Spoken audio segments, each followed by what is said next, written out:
ಯೇಸು ಕ್ರಿಸ್ತನ ಮಹಾಪರಿಶುದ್ಧ ನಾಮದಲ್ಲಿ ನಿಮ್ಮೆಲ್ಲರನ್ನು ವಂದಿಸುವಂತವನಾಗಿದ್ದೇನೆ. Praise the Lord. ಶಾಲೋಮ್. ಈ ಬೆಳಗಿನ ಜಾವದಲ್ಲಿ ವಾಕ್ಯ ಓದಿಕೊಳ್ಳೋಣ.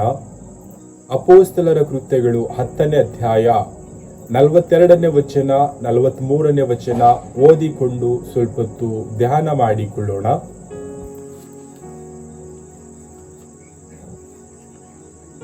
ಆತನೇ ಜೀವಿತರಿಗೂ ಸತ್ತವರಿಗೂ ನ್ಯಾಯಾಧಿಪತಿಯಾಗಿ ದೇವರಿಂದ ನೇಮಕವಾದವನು ಎಂಬುದನ್ನು ಜನರಿಗೆ ಸಾರಿ ಸಾಕ್ಷಿ ಹೇಳಬೇಕೆಂದು ದೇವರು ನಮಗೆ ಅಪ್ಪಣೆ ಕೊಟ್ಟನು. ಆತನಲ್ಲಿ ನಂಬಿಕೆ ಇಡುವ ಪ್ರತಿಯೊಬ್ಬನು ಆತನ ಹೆಸರಿನ ಮೂಲಕವಾಗಿ ಪಾಪ ಪರಿಹಾರವನ್ನು ಹೊಂದುವನೆಂದು ಆತನ ವಿಷಯದಲ್ಲಿ ಪ್ರವಾದಿಗಳೆಲ್ಲರೂ ಸಾಕ್ಷಿ ಹೇಳಿದ್ದಾರೆ ಅಂದನು. ವಾಕ್ಯದ ಶಿರೋನಾಮೆ ನೋಡುವಾಗ ಪಾಪ ಪರಿಹಾರ ಎಂಬುದಾಗಿ, ಯಾರ ಹೆಸರಿನ ಮೂಲಕ ಪಾಪ ಪರಿಹಾರವಾಗುತ್ತದೆ? ಆ ಪಾಪ ಪರಿಹಾರವಾಗಬೇಕಾದರೆ ಏನನ್ನು ಮಾಡಬೇಕು ಎಂಬುದಾಗಿ ಈ ವಾಕ್ಯದ ಮೂಲಕ ನಾವು ಕಲಿತುಕೊಳ್ಳುವಂತವರಾಗೋಣ. ಮೊದಲನೇದಾಗಿ ಈ ವಾಕ್ಯದಲ್ಲಿ ನೋಡುವಾಗ ಪೇತ್ರನು ಈ ರೀತಿಯಾಗಿ ಹೇಳುತ್ತಾ ಇದ್ದಾನೆ, ಯೇಸು ಕ್ರಿಸ್ತನು ಸತ್ತವರಿಗೂ ಬದುಕಿದವರಿಗೂ ನ್ಯಾಯಾಧಿಪತಿಯಾಗಿದ್ದಾನೆ. ಆತನ ವಿಷಯವಾಗಿ ನಾವು ಸಾಕ್ಷಿ ಹೇಳಬೇಕು, ಜನರಿಗೆ ಸಾರಿ ಸಾಕ್ಷಿ ಹೇಳಬೇಕು ಎಂಬುದಾಗಿ ಪೇತ್ರನು ಹೇಳುತ್ತಾ ಇದ್ದಾನೆ.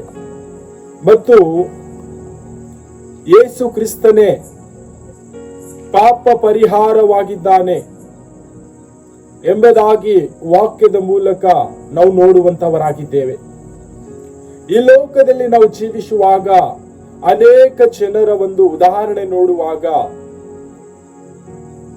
ನಾನು ಯಜ್ಞವನ್ನು ಅರ್ಪಿಸುತ್ತೇನೆ, ಕುರಿಗಳನ್ನು ಬಲಿ ಕೊಡುತ್ತೇನೆ, ಕೋಣಗಳನ್ನು ಬಲಿ ಕೊಡುತ್ತೇನೆ, ಪಶು ಪಕ್ಷಿಗಳನ್ನು ನಾನು ಬಲಿ ಕೊಡುತ್ತೇನೆ, ನನ್ನ ಪಾಪ ಪರಿಹಾರವಾಗುತ್ತದೆ ಎಂಬುದಾಗಿ ಅನೇಕ ಜನರು ಬಲಿ ಕೊಡುವುದನ್ನು ನಾವು ನೋಡುತ್ತೇವೆ. ನಾವು ಬಲಿ ಕೊಡುವುದರಿಂದ ನಮ್ಮ ಪಾಪ ಪರಿಹಾರ ಆಗುವುದಿಲ್ಲ. ಸತ್ಯವೇದ ಸ್ಪಷ್ಟವಾಗಿ ಹೇಳುತ್ತದೆ, ನಮಗೆ ಪಾಪ ಪರಿಹಾರವಾಗಬೇಕಾದರೆ ಅದು ಒಂದೇ ನಾಮ ಇದೆ, ಅದು ಯೇಸು ಕ್ರಿಸ್ತನ ನಾಮವಾಗಿದೆ. ಯೇಸು ಕ್ರಿಸ್ತನು ನಮ್ಮ ಪಾಪ ಪರಿಹಾರಕ್ಕಾಗಿ ಆತನು ಶಿಲುಬೆಯ ಮೇಲೆ ರಕ್ತ ಸುರಿಸಿದ್ದಾನೆ, ಸಜೀವ ಯಜ್ಞವಾಗಿ. ಆತನ ದೇಹದಲ್ಲಿ ಒಂದು ತೊಟ್ಟು ರಕ್ತವನ್ನು ಕೂಡ ಇಟ್ಟುಕೊಳ್ಳಲಿಲ್ಲ. ಶಿಲುಬೆ ಮೇಲೆ ಎಲ್ಲ ರಕ್ತವನ್ನು ಸುರಿಸಿದನು. ಈ ಲೋಕದ ಎಲ್ಲಾ ಜನರ ಪಾಪಕ್ಕಾಗಿ ಹೂಣಲ್ಪಟ್ಟನು, ಮೃತ್ಯುಂಜಯನಾಗಿ ಎದ್ದು ಬಂದನು. ಪ್ರತಿಯೊಬ್ಬರು ಪಾಪದಿಂದ ಪರಿಹಾರ ಹೊಂದಿಕೊಂಡು ಜೀವಿಸಲಿ, ಸ್ವತಂತ್ರರಾಗಿ ಜೀವಿಸಲಿ ಎಂಬುದಾಗಿ ನಾವು ಈ ಲೋಕದಲ್ಲಿ ಯಾವ ರೀತಿಯಾಗಿ ಜೀವಿಸ್ತಾ ಇದ್ದೇವೆ? ನಮ್ಮ ಪಾಪಕ್ಕೆ ಪರಿಹಾರ ಇದ್ದಂತ ಒಂದು ನಾಮ, ಅದು ಯೇಸು ಕ್ರಿಸ್ತನ ನಾಮ ಇದೆ. ಆ ನಾಮವನ್ನು ನಾವು ತಿಳಿದುಕೊಂಡಿದ್ದೇವಾ? ಪ್ರೀತಿಯ ಕ್ರೈಸ್ತ ಸಹೋದರ ಸಹೋದರಿಯರೇ, ಇನ್ನು ಅನೇಕ ಜನರು ಪಾಪದ ಪರಿಹಾರಕ್ಕಾಗಿ ಯೇಸು ಕ್ರಿಸ್ತನ ನಾಮವನ್ನು ತಿಳಿದುಕೊಂಡಿಲ್ಲ. ಈ ಲೋಕದಲ್ಲಿ ಅನೇಕ ರೀತಿಯಾದಂತ ಬಲಿಗಳನ್ನು ಅರ್ಪಿಸುತ್ತಾ ಇದ್ದಾರೆ. ಪಶುಗಳನ್ನು, ಪಕ್ಷಿಗಳನ್ನು, ಪ್ರಾಣಿಗಳನ್ನು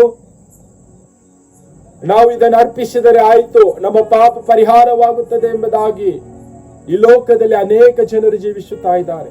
ಆ ರೀತಿಯಾಗಿ ಜೀವಿಸುವಂತ ಮಕ್ಕಳಿಗೆ ಈ ಒಂದು ಸುಂದರ ಸಮಯವಾಗಿದೆ.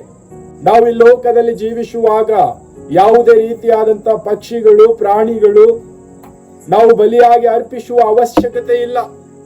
ಯಾಕೆ ಎಂಬುದಾಗಿ ನೋಡುವಾಗ, ಯೇಸು ಕ್ರಿಸ್ತನು ನಮಗಾಗಿ ತನ್ನ ರಕ್ತವನ್ನು ಸುರಿಸಿದ್ದಾನೆ, ಶಿಲುಬೆ ಮೇಲೆ ಪ್ರಾಣ ಕೊಟ್ಟಿದ್ದಾನೆ ನಮ್ಮ ಪಾಪ ಪರಿಹಾರಕ್ಕಾಗಿ.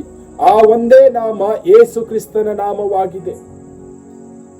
ನಾವು ಯೇಸು ಕ್ರಿಸ್ತನನ್ನು ನಂಬಿಕೆಯಿಂದ ನಿಜವಾದ ದೇವರು ಎಂಬುದಾಗಿ ನಮ್ಮ ಹೃದಯದಿಂದ ನಂಬಿದವರಾಗಿ ಬಾಯಿಂದ ಅರಿಕೆ ಮಾಡುವಾಗ ನಮ್ಮ ಪಾಪ ಪರಿಹಾರವಾಗುತ್ತದೆ, ನಮ್ಮ ಹಳೆ ಜೀವಿತ ಹೋಗುತ್ತದೆ, ನಾವು ಮತ್ತೆ ನೂತನ ಸೃಷ್ಟಿಯಾಗಿ ಜೀವಿಸುವಂತವರಾಗಿದ್ದೇವೆ.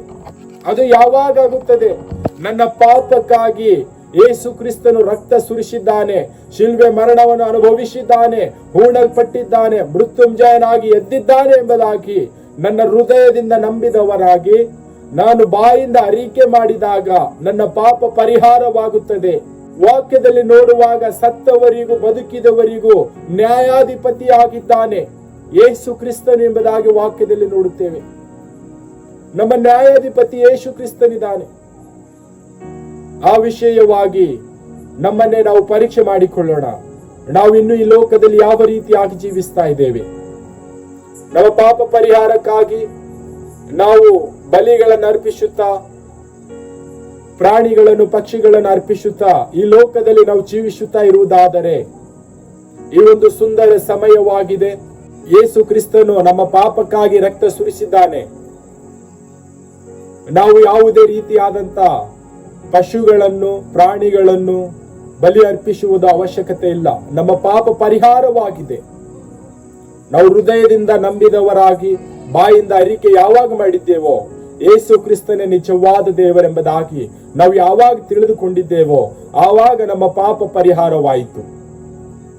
ಈ ಒಂದು ದಿನದಲ್ಲಿ ಲೋಕದಲ್ಲಿ ಜೀವಿಸುವಾಗ ನಮ್ಮ ಪಾಪ ಅಷ್ಟೇ ಪರಿಹಾರ ಮಾಡಿಕೊಂಡು, ನಮ್ಮ ಕುಟುಂಬದವರ ಪಾಪ ಮಾತ್ರ ಪರಿಹಾರ ಮಾಡಿಕೊಂಡು ನಾವು ಜೀವಿಸದ ಹಾಗೆ ಇನ್ನು ಯಾರೆಲ್ಲ ಪಾಪದಲ್ಲಿ ಜೀವಿಸುತ್ತಾ ಇದ್ದಾರೆ, ಇನ್ನು ಯಾರೆಲ್ಲ ಕತ್ತಲೆಯಲ್ಲಿ ಜೀವಿಸ್ತಾ ಇದ್ದಾರೆ, ಇನ್ನು ಯಾರು ಗುಲಾಮತನದಲ್ಲಿ ಜೀವಿಸುತ್ತಾ ಇದ್ದಾರೆ, ಇನ್ನು ಎಡಗೈಗೆ ಬಲಗೈ ತಿಳಿಯದ ಹಾಗೆ ಜನರು ಜೀವಿಸುತ್ತಾ ಇದ್ದಾರೆ, ಆ ಜನರಿಗೆ ನಿಜವಾದ ಸಂಗತಿ ಯೇಸು ಕ್ರಿಸ್ತನು ಈ ಲೋಕದಲ್ಲಿ ಜೀವಿಸುವಂತವರಿಗೂ ಸತ್ತವರಿಗೂ ನ್ಯಾಯಾಧಿಪತಿ ಆಗಿದ್ದಾನೆ ಎಂಬುದಾಗಿ ನಾವು ಸಾರಿ ಹೇಳುತ್ತಾ ಸಾಕ್ಷಿಗಳಾಗಿದ್ದುಕೊಂಡು ಈ ಲೋಕದಲ್ಲಿ ಜೀವಿಸುವಂತವರಾಗೋಣ.